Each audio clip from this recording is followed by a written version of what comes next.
Good evening, everybody. My name is Paul O'Neill, and on behalf of Kingston's Buried Treasures, we'd like to welcome you here tonight to this month's presentation of our lecture series. The subject tonight is Our Buried Past, the Archaeological Treasures of Kingston. And our presenter tonight is none other than Dr. Joseph Diamond.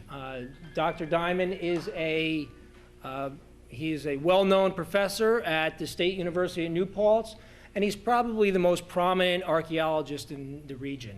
He has done archaeological projects in New Paltz, and in Kingston he's done them on Beale Street, on Clinton Avenue, and the one we're probably most familiar with at the Person House. In fact, Dr. Diamond's work at the Person House has really changed how we view the early stockade. And his research has actually changed where we found the actual stockade to be located. So his research has been invaluable, and it is truly a pleasure to welcome tonight our feature presenter, Dr. Joseph Diamond.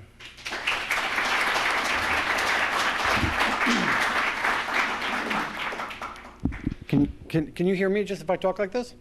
Okay. This is the one for the video, and this is the one for... Oh, okay. So how's that, better? If you're going to walk around right then, you have to bring this one with you. Okay, I'll try not to walk around. Okay.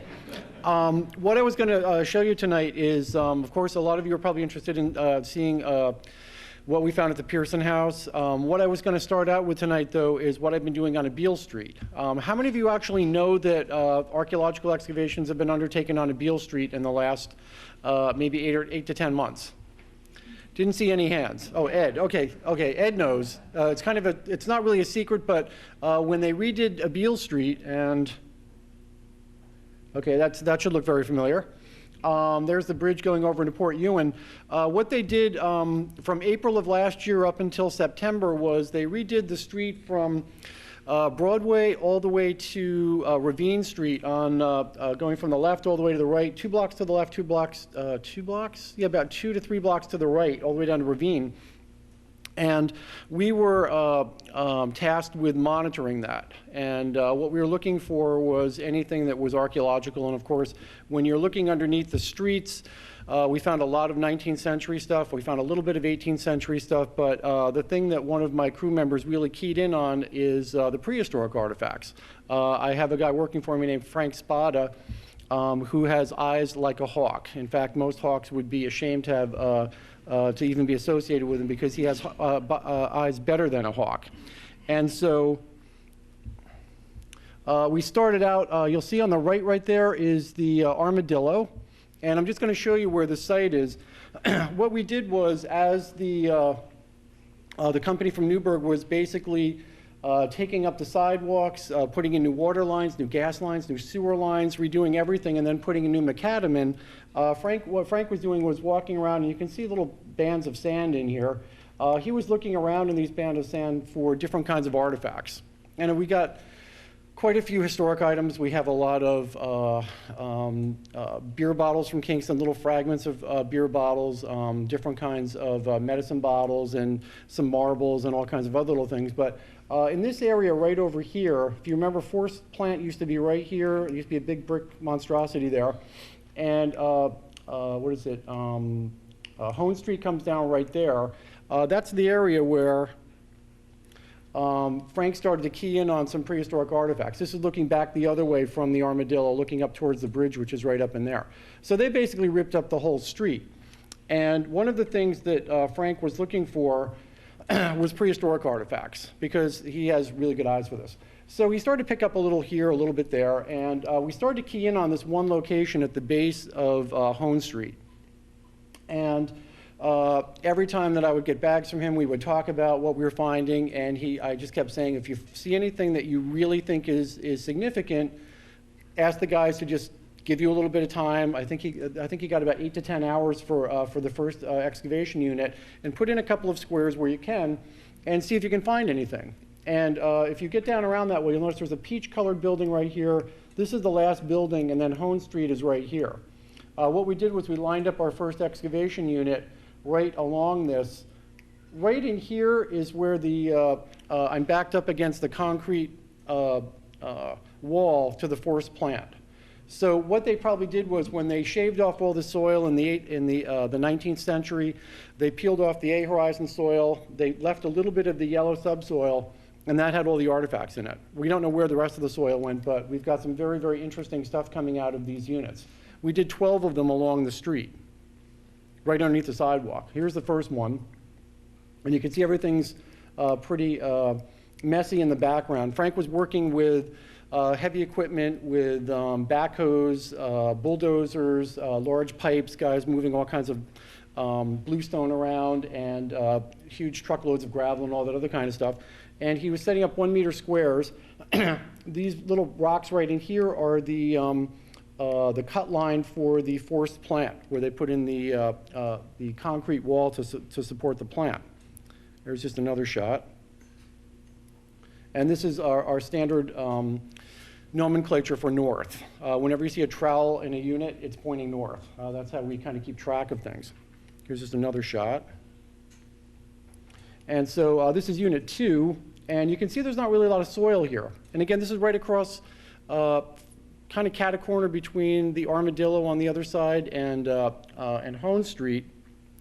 This is our excavation trench. There's the wall. And so basically we kind of came right out from the wall, and we found original soils in here. And then we started to find artifacts. And these are Native American items. The Native American items that he found, I think prior to opening up the units, were about maybe 60 or 70, maybe 80 artifacts. And then we started to set up these units and then find more and more artifacts. And I'll just kind of show you what these are. And one of the cool things about this is it shows that even in really disturbed environments like Beale Street, possibly even over on the other side of Broadway, over near the terrace, let's say, where they're going to put in the Irish Cultural Center, anywhere over in there where you're overlooking the Rondout, there's a good chance you're probably going to find Native American cultures represented in the soils. This is just another projectile point that he found, and I think he just took these in the back dirt pile. This is the rather interesting grouping of artifacts that we found. These are projectile points. There are no arrowheads there. So these actually range from this particular guy right here at around 6,000 BC. The next most recent, I believe, is, what do we have here? Oh yeah, we have something in here which I think is a Brewerton side notch that may be around 3,000 BC. These two guys, this one and this one, are at around 1,400 BC. And then we have 3 Orient fishtails up in here, which are around 1,200 BC to around 600 BC. And then, of course, we have a little fragment of prehistoric pottery also. So these are the kind of items that we're finding underneath the sidewalks on a Beale Street. And I would have never guessed that when we were starting this project that we were going to wind up with a prehistoric site down by the Armadillo that had, I think, 585 artifacts. That's a Beale Street number 1. And then over on the other side of Wirt Street, down towards the antique shop, we have another site that we're calling a Beale Street number 2, which has just a couple of artifacts. These are some of the other artifacts from Beale Street 1. A very large nutting stone with a little pit in it, some knives, more knives, 2 scrapers, and I think 2 other knives over here. This might be a drill if I remember right. And this is a site where people are living from probably around, and again, this will give you a different view when you're going to the Armadillo or walking down to Beale Street. People are living on a Beale Street from around 6,000 BC right up until European contact with the Dutch, probably in the early 1600s. And I think if there was more original soils in that area, or if we had gone up on a terrace above that, we could probably find even more information. But that was just underneath the sidewalks. This is a Beale Street number 2, not represented by as much. A drill, projectile point from, I think, around 3,000 BC. And then this weird little red thing, which I think is a catlinite pipe, which is a smoking pipe. And it's very, very fragmentary. It's difficult to figure out what it is, but I think it's a Native American smoking pipe. And these are found just on the hill, just above the antique shop on a Beale. These are some of the other artifacts from a Beale Street 1. These are more historic artifacts. Very interesting key that's missing its this portion up here. a piece of cutlery, and then some bone cutlery. We have a lot of fragmentary bone cutlery from the mid-19th century from this particular site. Evidence that they had children. Yes, they had children on Beale Street. We have little doll legs. There's another one right there. This is a doll plate from a doll set. So we actually have the plate. I think we have a little cup right here, and I think that's another little cup fragment over there, and of course dominoes. These are kind of commonly found on 19th century sites because they're made out of porcelain. A lot of them are being imported from Germany, and we very often find these in association with marbles, where lots of little kids are playing together. Some smoking pipes, indicating, of course, that this is a really popular activity in the 19th century. It's on almost all the archaeological sites I'm on that are historic, we find huge amounts of smoking pipes, whether it's bowls, whether it's the stems. Most of these are either going to be German or American. Some of them are Irish. They have a harp on them, and normally that's associated with the Republic of Ireland. Some other smoking pipes. I think these three guys right here are German. And so we also have a lot of ceramic fragments, bottle fragments. I'm trying to think of all of the other stuff we have. We have lice combs, we have nails, we have fragments of insulators that are relatively modern, 1950s. What I did in terms of the analysis of this is when we found stuff like Mogan David or night train bottles or something like that, we basically categorized those, and then basically I kind of threw those away. And we found a lot of those, but ultimately this collection is going to wind up at City Hall, and I don't think the people in engineering are going to want to curate a lot of alcohol bottles from like the 1950s and 1960s. So we kind of pared it down until it's, I think, about 3 boxes of materials. One box is all prehistoric, and the rest is all historic materials.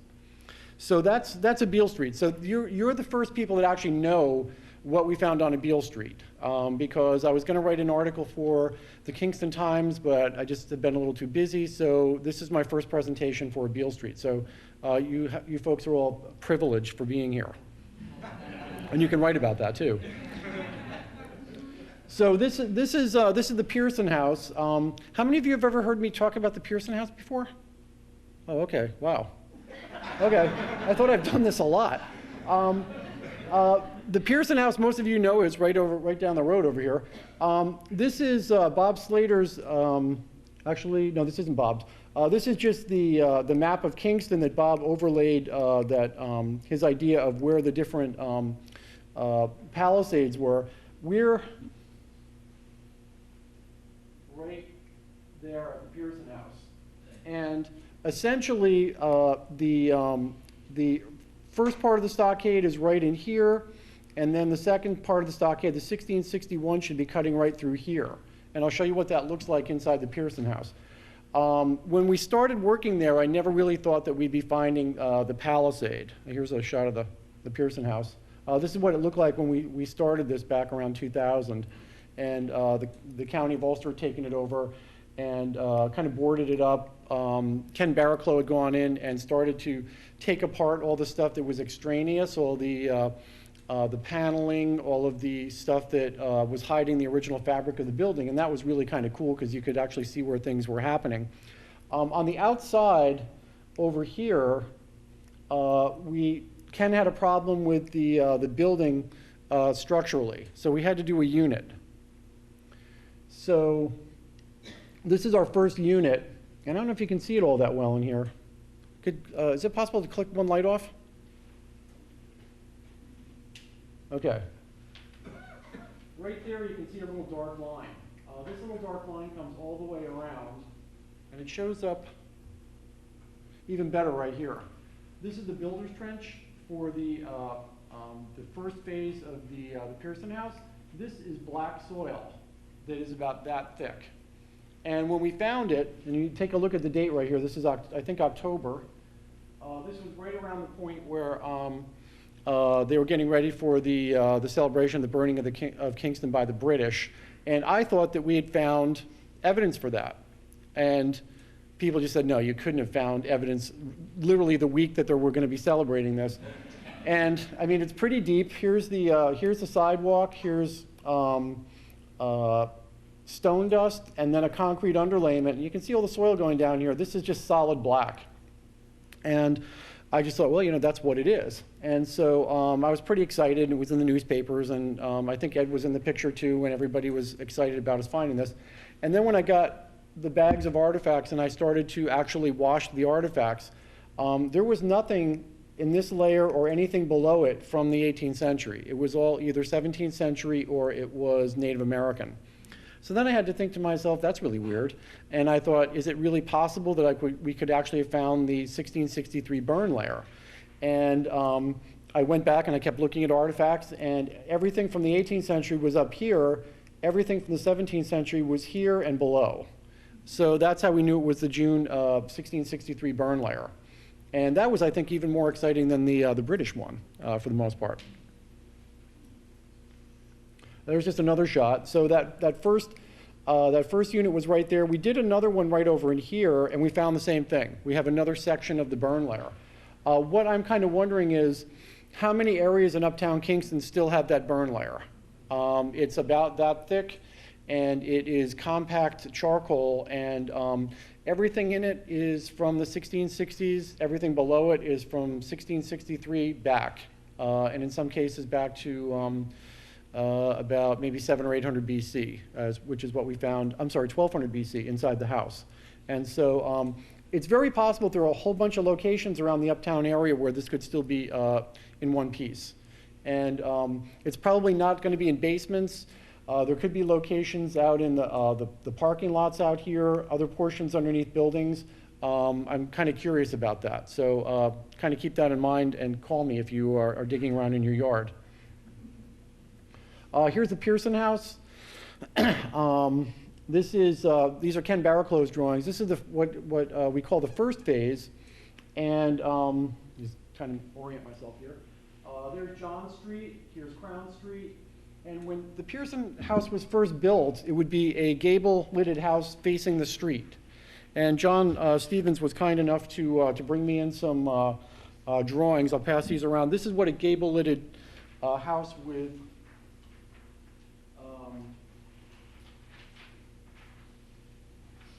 pan tile roof would look like, probably in the 17th century in Kingston.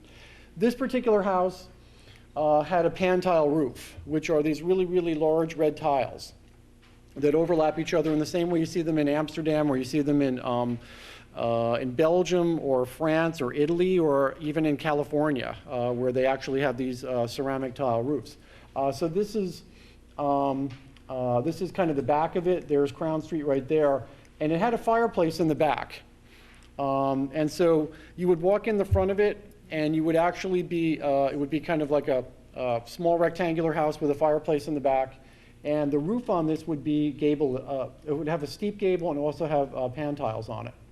And this also shows you the development of the Pearson house. Here's phase 1, phase 2.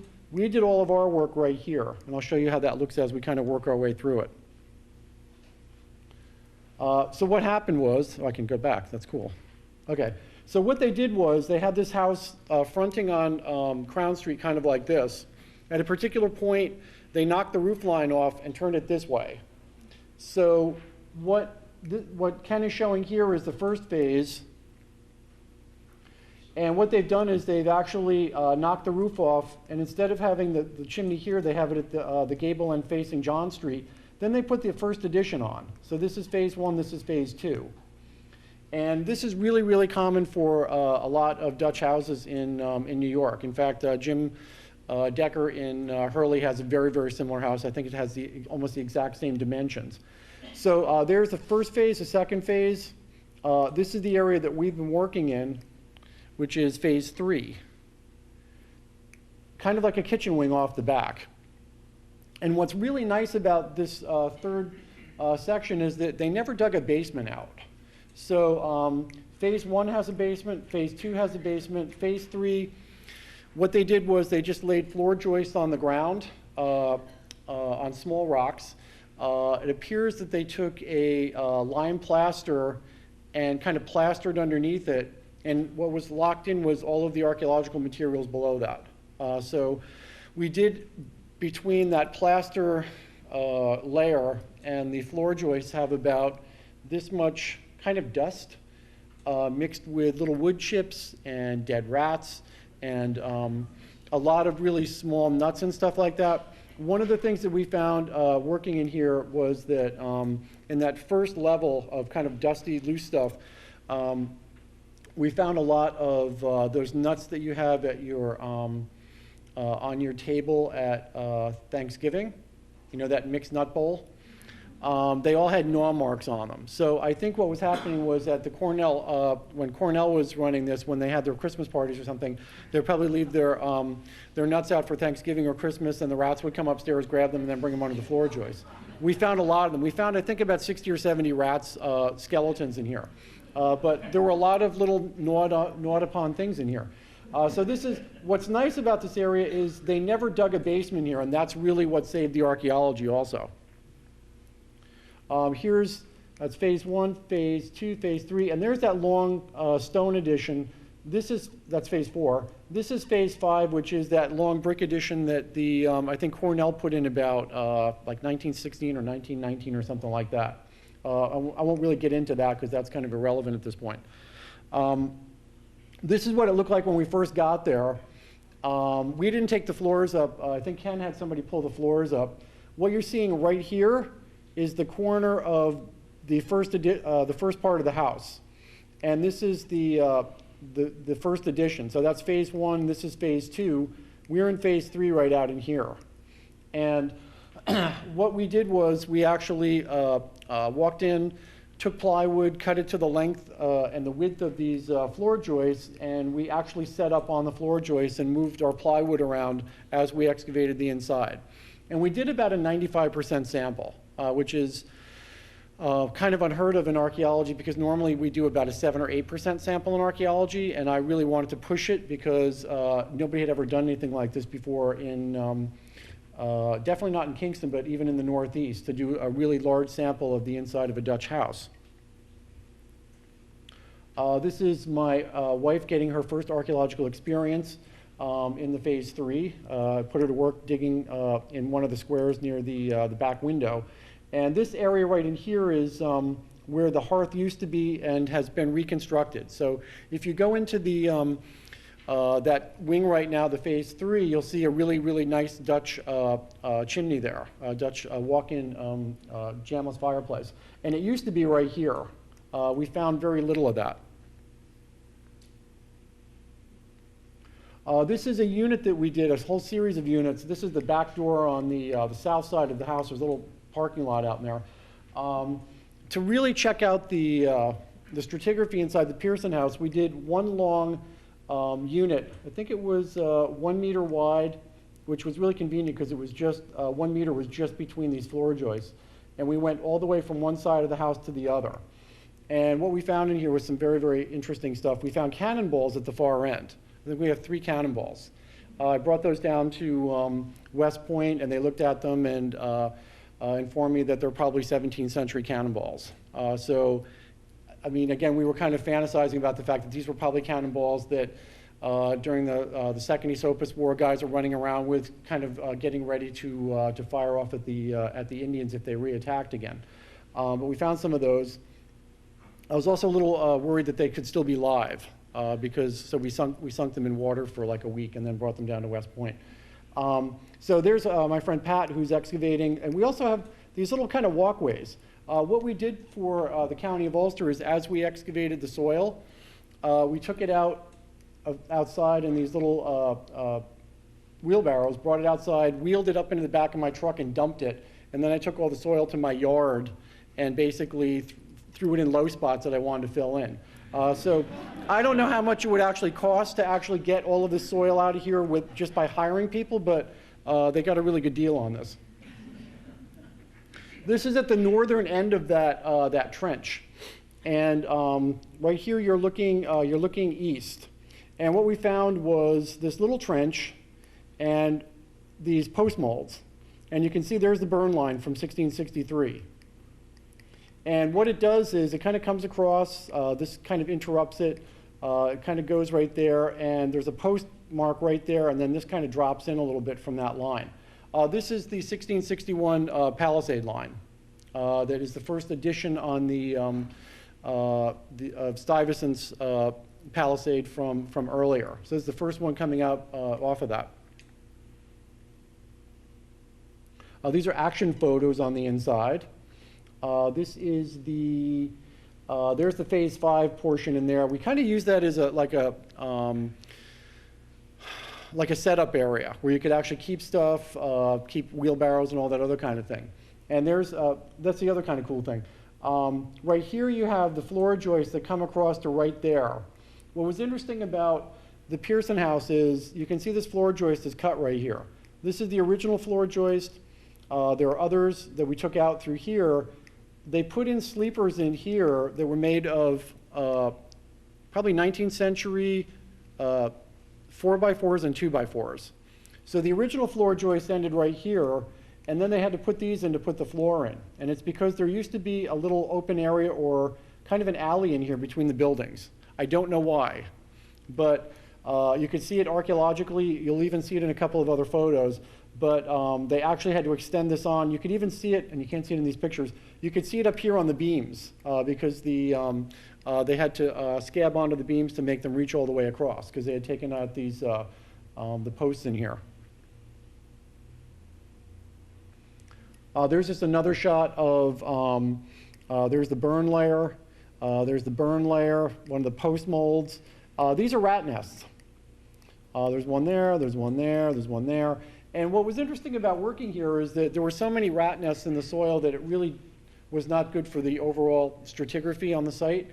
And the other kind of thing that I remember was standing in one of the units, it might have been this one, talking to somebody and having them eye to eye to me. And then as I sunk into the rat's nest, they got taller and I got smaller. Because you could just walk around in there and you could just kind of go like this because the rats had built these nests, they had died in them, and then basically we just kind of like sunk into them slowly when we were digging them. And they really were not good for the stratigraphy on the site. They did kind of mix things up. Is that the same shot again? I think it was. Okay, here's what it looks like when it's drawn. And this is looking, yeah, there's northeast, this would be southeast right here. There's what I showed you before. You have the unexcavated soil. Here's the trench from 1661, a post that's been taken out, part of the palisade, and then basically the soil from the burn layer from 1663. These posts right here are probably posts, and you'll see more of them in some of the pictures, that are being dug through the 1663 layer when they're putting up the other additions, like that long stone addition on John Street. When you're building something like that, you have to have scaffolding. And what they're probably doing is putting posts in the ground. They're probably building scaffolding, and they're using that to get that stonework up to 2 to 2.5 stories. There's the wooden floor joist that we're walking on. There's that mortar layer that I was talking about. This is kind of not all that uncommon in Dutch houses. They actually will put a floor joist sitting on stones. You can see some of these are sitting on stones. And what they do is they just take some lime and mix it up with some sand, and then they just mortar everything in. And what it does is it keeps the smells down. And I think it probably would keep the rats down too, unless, of course, they have other ways of access. And these guys definitely did. This is the other portion of the stockade. We have several portions. There it is right there. These are our kneeling pads. We've got a 17th century brick sticking out of there, and I don't know if you can see it all that well. There are just barely, you can see dark spots in there. This palisade from 1661 was probably up for a particular amount of time, and then when they didn't need it anymore, they just popped the wood out, and darker soil from up in here entered these the holes, and that's how we actually have circular stains from the posts themselves. So it's just a soil discoloration that we were mapping. Some action photos in the inside, and these are those scaffold post marks I showed you before. This is that little section of the burn layer right here. We have it in little bits all around the inside of the Pearson house, and in some cases it's pretty continuous. In other cases it's kind of broken up by people later on digging posts in, and Frank is standing right along over here is the Phase 4 addition. And he's also pointing to where the floor joists end, which is right there. So there's a little bit of an alley going all the way through here between the Phase 3 and the Phase 4. And again, I don't know why they did that. There could have been a doorway somewhere in here, or they might not have had the ability to graft onto a frame building. So just build stone right next to it and leave a little alley in between. And of course, this particular block you'll see later. This is a block that we left in C2, which is still there. And I'll show you what that looks like towards the end of the talk. This is one of the lead glass wine glasses we found in that long trench with the rat's nest. In fact, I think this might have fallen out of a rat's nest if I remember right. It's got some devitrification on it, a little bit of a buildup. In one piece, it would look kind of like that. These are about 1715 to about 1735. And these are what the folks in the Pearson house would probably be drinking out of in that time period. These are English. They're called molded stem wine glasses, or Silesian stems. Here's our plan of a portion of the Phase 3. And these are where we first found the post molds. This is an area. This is the area, this is where they didn't show up all that well, and then this area right here is still a block that's never been excavated. So when we got finished with the excavation, we had to sandbag it. They covered it over with plywood, more sandbags, and then they started building around it, so it's actually still there. And this is where the post molds kind of pick up again. And these are those post molds, probably from the construction of the Phase 4, which is right over here. There's the corner of the phase. This is Phase 1, this is Phase 2. Some other little items we found. We found some of these outside under the sidewalk to the west of the building and to the north of the building, and then we found some on the inside. And these are what the Dutch would be drinking out of. These are what are called Waldglas. They're called Romer fragments. These are little prunts. These are what are called it's kind of got a hemispherical bowl, and then it's kind of got a little glass wraparound, kind of like this. These are what the Dutch in Kingston would be drinking out of, probably from when they first got here right up until when the English got here. These are called Romers. If you look through any of the paintings by the Dutch painters, by the Belgian painters in the 17th century, a lot of people are holding these up. They're in different kinds of scenes. And haven't found any of these in New Paltz. Paul Huey's found some of these in Fort Orange, and we found a bunch of these in down in New Amsterdam when I was working down there. And this is hollow from here down to here, and then actually this just fills up with either wine or beer, depending on what you're drinking. How many of you have seen something kind of like that? They've made reproductions of these in a really dark green and sometimes in blue now. I think in the 50s they were kind of popular, and they were a lot more. They had this molded foot coming up a lot further. Some other ceramics. This is, a friend of mine, Maida Janowitz, said that this is probably from the Crolius factory. This is a stoneware that we found inside the house. Interestingly enough, Paul Huey found a very similar piece in his excavations over at Frog Alley, which is, oh yeah, over there. So we have a very similar piece. These are probably early 18th century, and this would be a stoneware plate decorated with cobalt. You can't see that all that well. That's Jan Elting, who was living in Kingston at the time. Paul Huey did some background info for me on that. This is just a little black seal of glass that gets stuck on a wine bottle, and it's how you personalize your wine bottles. So you would order a batch of wine bottles from a glassworks. You might get 20 or 30 or 40. They make a little seal for you. You okay it, and then basically they take a little blob of glass, put it on the bottle when it's finished being blown, and then give it a little squish, and you wind up with your personalized bottle. And we see these on sites across the world. I mean, a lot of them are on Dutch sites. We have a lot of them from Amsterdam, New Amsterdam. Paul Huey is working on a paper on these, and we have a bunch of these from the, what is the site down in Fishkill? Is it Wine Coop? I think the Cornelius Wine Coop? Oh, Van Wyck, yeah, Cornelius Van Wyck House, yeah. Len Eisenberg found a bunch of these behind the Van Wyck House that said Cornelius Van Wyck's 1738. So they're really kind of common to have if you're, you want to personalize your own wine bottles. This is one of my favorites. I found this and I was like, man, I have no idea what this is. It's really, really cool. We have a bunch of little fragments of it. Interestingly enough, Bert Salwin, who was my professor at NYU, found some fragments over there on Clinton Avenue back in 1971. The ones that he found were very similar to this, and some of them have like a red wash on the outside. And I brought these up to Parks and Rec, and Paul Huey said, hold on, and he walks over and he pulls out this drawer, and he had some of these, but he also had some of these with a yellow glaze on them. These are probably being made by a guy in Wiltwyck, which is here, named Cornelius Hogeboom. And they kind of look like this in one piece. They're called Schüsselkasten. And what they are is, they look like a bowl, but they're not. They're actually part of a brazier. And I just thought, okay, they're kind of cool looking bowls, but they're not. What you do is you take a bunch of these. If you can imagine a rectangular wood stove being made out of these, where you actually have them mortared together, so you have these kind of little comey kind of things sticking out, so you've got like a rectangle with all of these little things blocked up all across the top and underneath. What happens when you heat that brazier up is the air circulates all throughout these things. And what it does is it heats the room.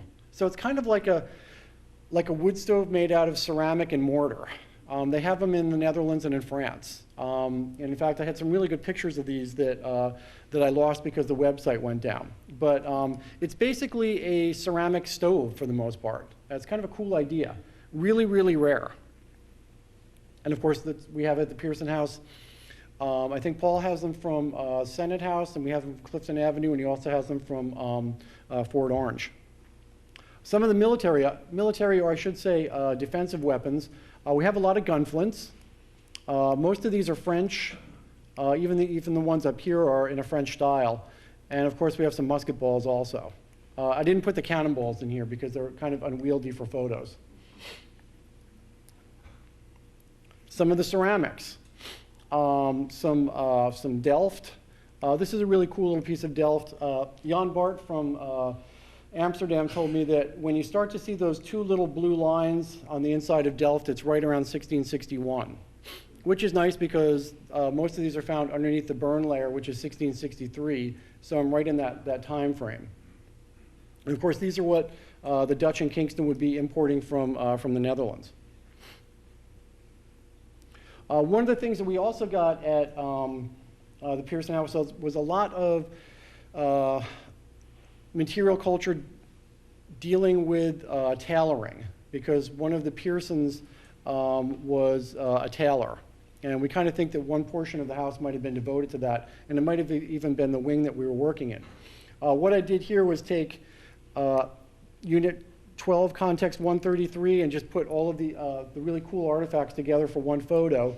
You have a bead, marble, slate pencils, a lot of buttons of different types, and also some elephant ivory. This is, I think, part of a probably a bracelet or a bangle or something like that. And again, most of these are going to be like 1710, 1720. These are some of the really small items we found.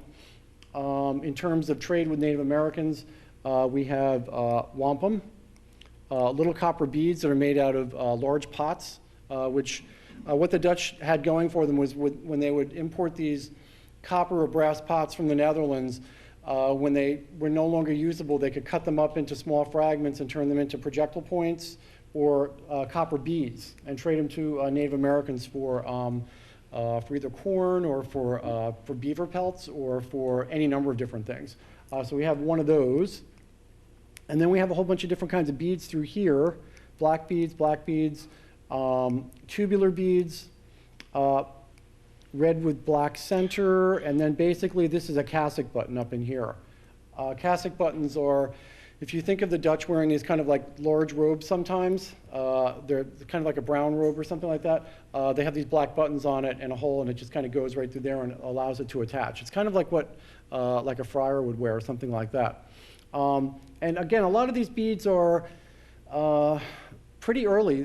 Most of these black ones are like 1590 to about 1620. So these are in the trade for a long time before they're even deposited in Kingston.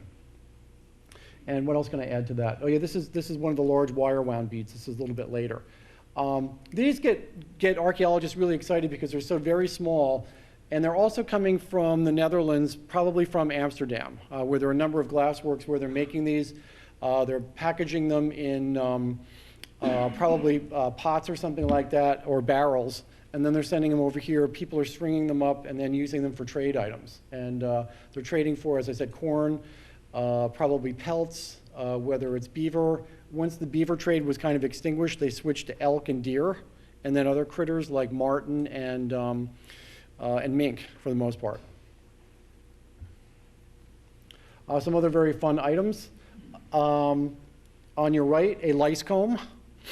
Really, really common on archaeological sites. They take a piece of bone, and this would actually be larger on both sides, and they take a really fine saw and cut teeth in it so you can comb the lice and the eggs of the lice out of your hair.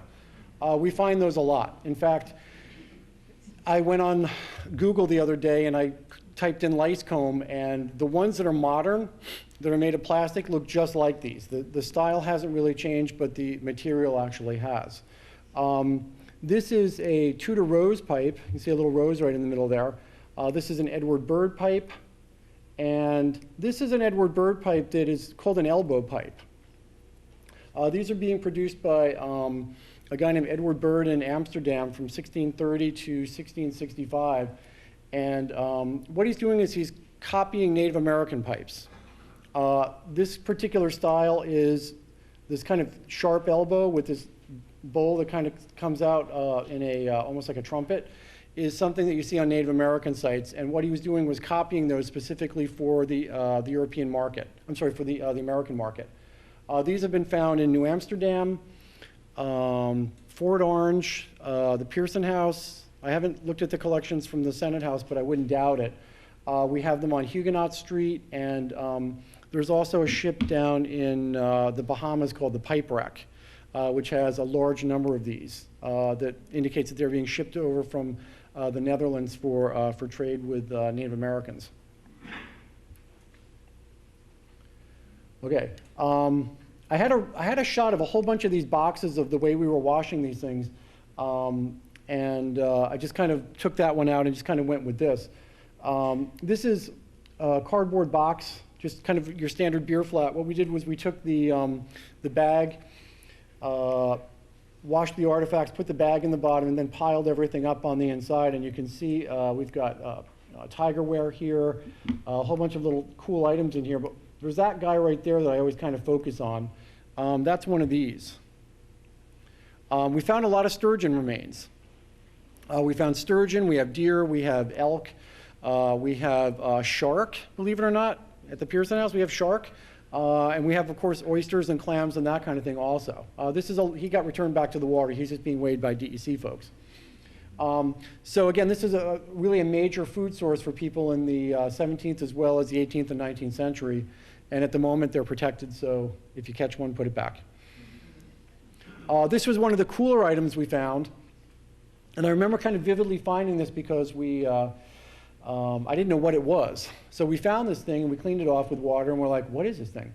And one of the guys on my crew said, well, maybe it's for taking wax out of your ear, because it's got a little hand on it. And we just didn't know. And then, of course, there are these 4 little holes right here. There's another little hole there. There's a maker's mark, which I have yet to figure out what it says. And it looks like it might have broken off, and it might have been a little bit longer. This was just below the burn layer. So this was deposited just before June 1663.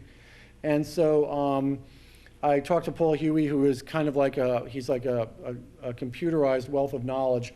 And you can see the size of this. This is 5 centimeters is 2 inches. So that's 1 inch, that's 2 inches. So this is about 4 inches long. This is what it is. These are bodkins. What you do with these is Dutch women would wear them in their hair, and they very often had pearls on them, and then they would hang a pearl off of them.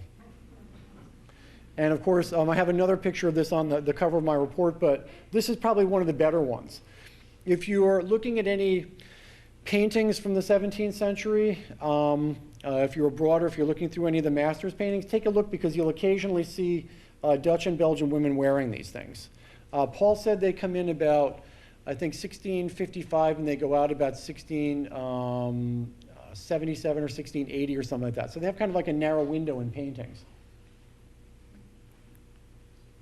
So different than a tattoo, isn't it? These are some of the tiles that we found in the Phase 3 edition. And I think that this is probably what would have been around the fireplace before the folks from Ulster County knocked the fireplace down in the early 20th century.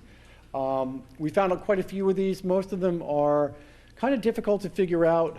Some of them might be biblical scenes, I'm not sure. And I might have even doubled up on a couple of these. But I'll just kind of show you what these look like. Some might be biblical, kind of a tough call. This manganese dioxide comes in right around 1700 on tiles. So I think this is pretty early.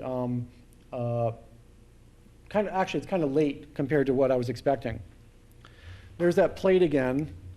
And then, of course, we have some German stoneware and some, these would be Bellarmine bottles with little faces on them, which, of course, we didn't find. We found little fragments of faces and little bits of the cartouche that you would have on the Bellarmine. There's that other ceramic fragment I showed you. This is all Majolica. On the far side of this, it's got a clear tin glaze. So on one side you have white with kind of a sponge decoration. On the other side it's kind of a clear glaze. These would be kind of large platters, maybe about this big around, that people would either be using for eating off of or maybe for decoration or a combination of both. These are some of the other smaller fragments we have. Jan Bart was very impressed by this example and this example. And there's that one with the 2 little lines again. We have a bunch of those that have 2 little lines indicating they're probably right around 1661. They might have even have been made in Amsterdam. Jan told me he knows the name of the guy that made this.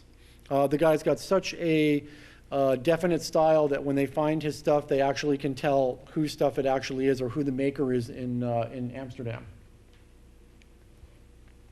Some Staffordshire ceramics. In fact, we actually found a piece of one of these on Huguenot Street today. That's how kind of common this stuff is in the colonies in the 18th century. These are kind of large platters. There's, what is this, 2 inches right there. So again, these are going to be plates about this big for serving or for eating off of. Here's some more Staffordshire slipwares. The earlier ones are going to be these really tightly joggled ones right here. This is going to be like a little porridge pot or a little kind of like a mug that you can eat your porridge out of or your gruel or whatever kind of soup you're eating or something kind of like that. Some platter fragments, and then these are some more of those little pots. This might actually be a honey pot, but I'm not sure. There's a better shot of some of those gun flints and those musket balls. And some of my favorites. Slate pencils on the right, keys, and then this is one of the first artifacts we actually found. That's made of ivory. When we were just cleaning up on the first day, just to kind of start to set up units, we found this falling out of the wall into the stairs leading down into the basement of the Phase 2. This is 17th century. It fell out of the really deep spot right down around the burn layer. This could be a whistle that they were using on the militia here with Thomas Chambers. When you look back through the records, you notice they're talking about people that need to have whistles, people that need to be able to contact people if there's an attack. This might be one of the whistles. That's the really fun thing about that. And it's got a little handle up here. You can put a little cord through and you blow into this end. And I did try blowing into it. I left all the dirt on the inside. I just thought if somebody wants to do something with that, I should leave all that stuff on the inside in there. So it probably does work, but I never really cleaned it out. Some of the cutlery from the house, a very kind of crude knife up here without its handle, another knife with a portion of the handle, some, these are probably 18th century portions of cutlery, and then a kind of a pot metal with iron in it spoon. Some other items, a mouth harp. This is more having to do with, like, I call this my recreation section, because you've got a mouth harp, you've got marbles, which the Dutch really like to play, and smoking pipes. And at the time, people thought smoking was recreational, and also that it was good for you. And that has thankfully changed in terms of that particular idea. But we have a lot of tippet pipes here. These are somewhat later because of the angle of the pipe and the tippet mark, but most of our pipes here go from, let's say, 1630 up into the 19th century. And they're all kind of stratified rather nicely, except for the rat's nest problem that we had. Some other personal hygiene items. There's that lice comb again. And you can see some different quality toothbrushes here. This is the latest. These guys are pretty early. And these are made by taking, you can't see the bend on this that much. These are made by taking a cow's rib. After, of course, you've had ribs, you split the rib down the middle. You kind of grind it so that you're using one portion of the rib. And then you take a little drill and you drill little lines in that you can put, little holes that you can put the bristles in.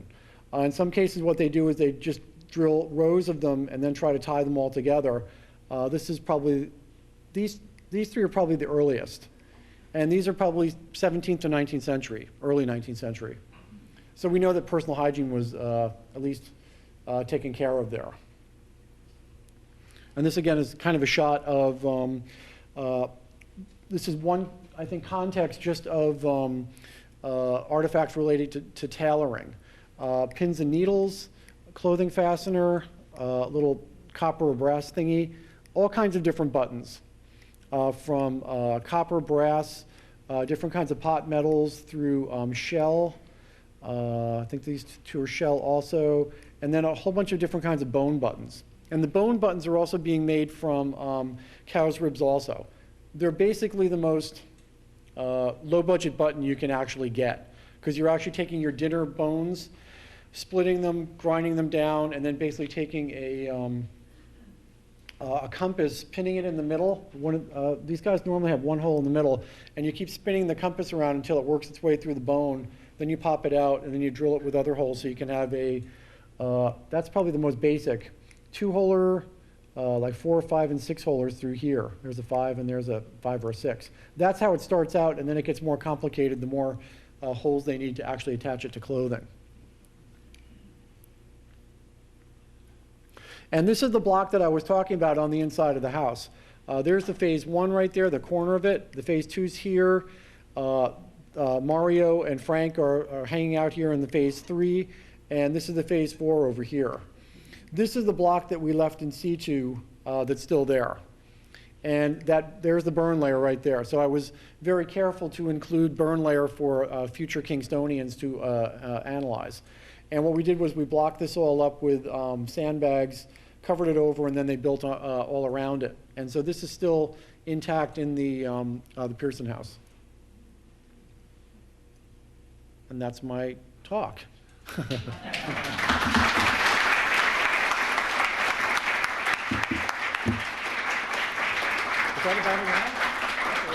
Okay, good, okay. Do we have any questions for Joe?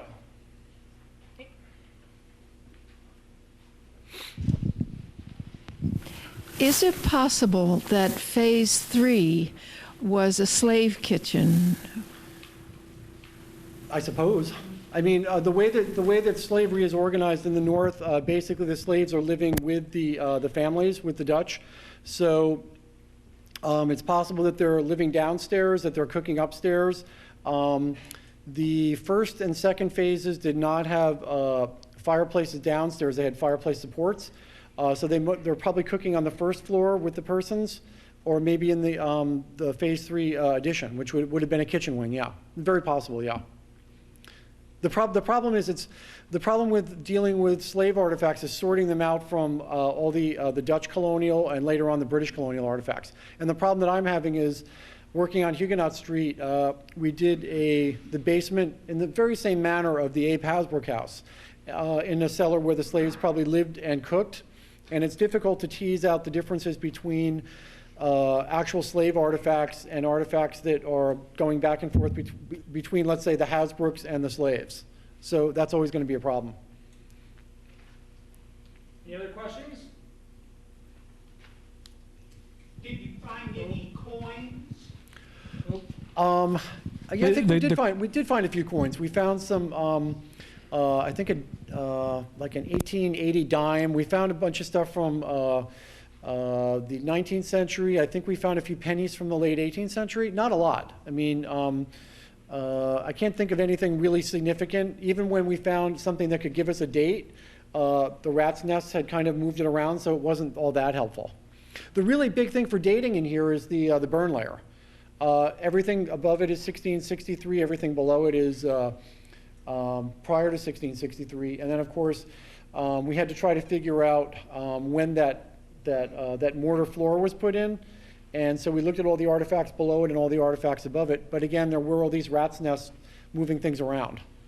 I wish there wasn't, but there was a lot of disturbance. Any other questions? Oh, Ed.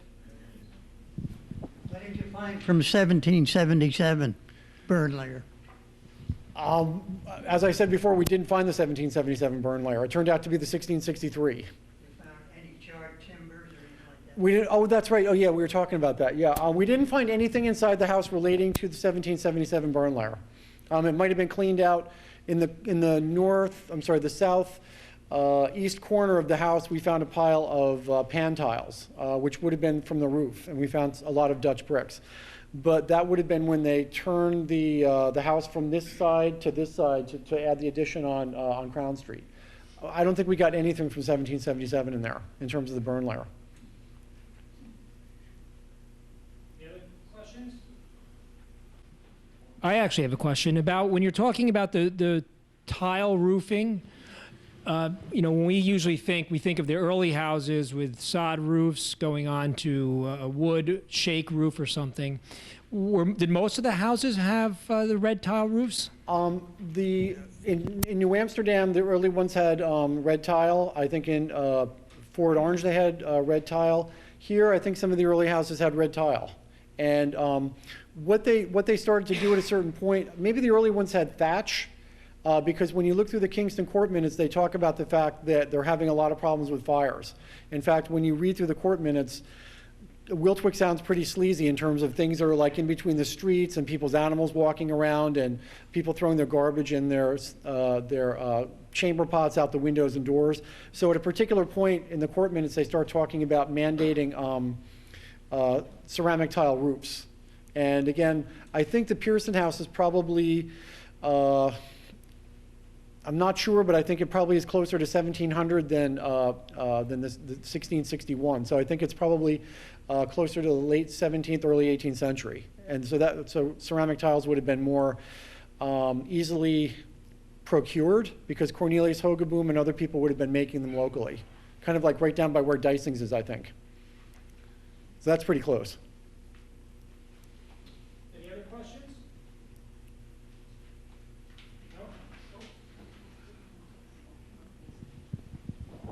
You said some of those early artifacts from Abeille Street were 6,000 BC. Do you Yeah. carbon date them? How do you know? No, we didn't carbon date them. We didn't get any carbon with them.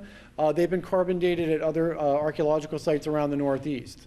So for all of these different projectile point types, we have kind of datable ranges that they've been found in. So in some cases they overlap a little bit, but in some cases that particular early type goes from about 5400 BC to around 6500 BC. And some might even be as early as 7000 BC. I wish I had carbon from down there, but we didn't get that lucky.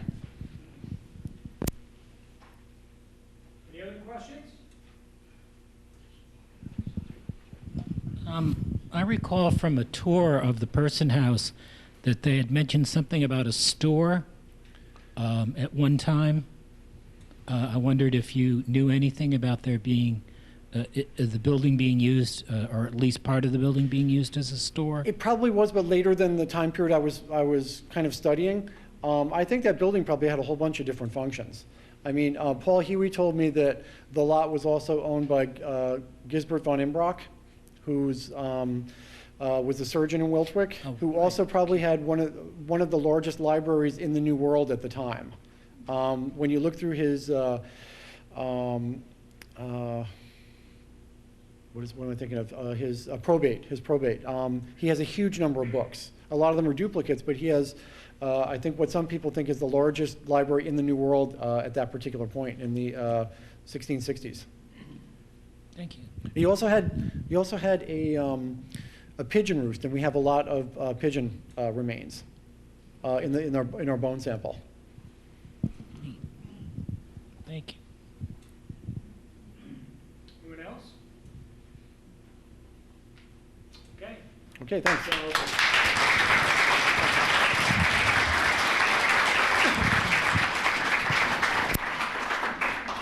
Joe, thank you so much. That was absolutely fascinating. And actually, Gilbert Van Isbrook was a surgeon. He was brought down from Fort Orange, which is Albany, by Peter Stuyvesant after the First Esopus War to care for one of the soldiers who had been injured in that war. That soldier subsequently died, but he stayed here. His wife was actually taken captive during the Second Esopus War, and she escaped. She came back, and Martin Krieger had used her first to try and lead them to the Indian fort where the captives had been held. She could not remember the way. She died about a year later, but he just had an incredible impact on Kingston, and it's really one of the crown jewels of Kingston, and we owe so much to Joe for the research he's done. This lecture series has focused so far on many historians in our community and beyond who have done incredible research on the history of Kingston. But without the work that Joe and his colleagues do, that research would be severely limited. So it's wonderful to be able to share with Joe what he's done, because Joe when I said that he's one of the most prominent archaeologists in our region, I was not saying that lightly. In fact, many people have said when they heard that Joe was going to be the speaker here, they said, how did you get him? He is really in demand. In fact, I spoke with Laurie Hancock today about this. And the truth is, I actually called up his house, and he said, sure, I'll do it. So we really thank you, Joe, for coming here, because your work has been so important, and this was really a fascinating discussion. And in fact, last night, I watched a very realistic archaeology movie, Raiders of the Lost Ark. I watched that with my daughter last night, and it was the first time she'd seen it, and I told her that Joe was going to be here tonight, and she asked, was he going to bring his whip? And so I'll have to tell her. She actually, she says, this is something I'd like to do. So I'm sure she's going to come to your office sometime. She's going to ask you to help her pick out a whip. But Joe, in all seriousness, thank you. That was a fascinating talk, and we thank you for all the work you've done. Again, Joe's work has really changed how we understand the original stockade to be and the extension. So it is so important what he does. And again, this has been wonderful. So again, we can't thank you enough, Joe, for what you've done here tonight.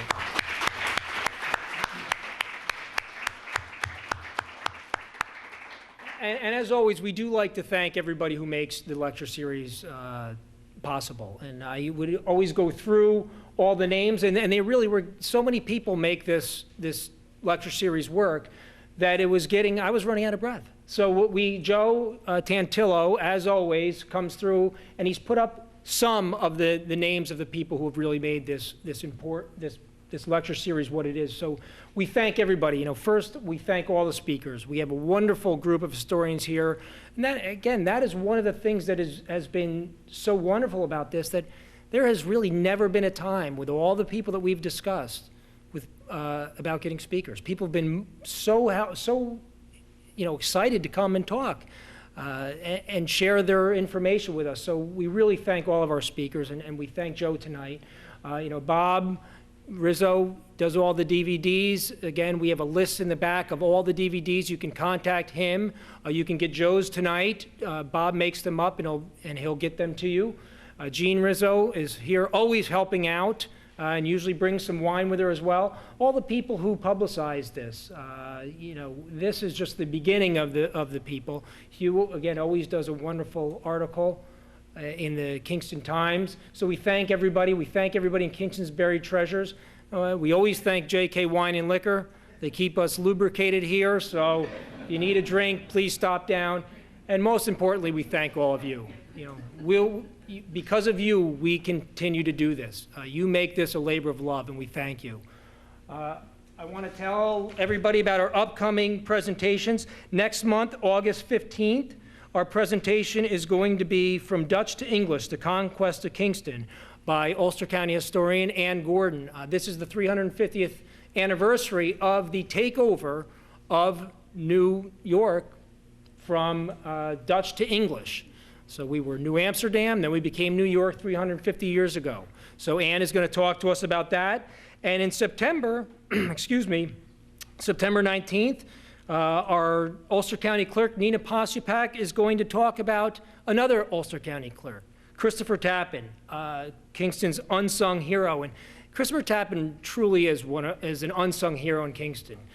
Christopher Tappan was a brother-in-law of George Clinton. He was a deputy county clerk for almost the entire term that George Clinton was Ulster County clerk. George Clinton was Ulster County clerk for 52 years.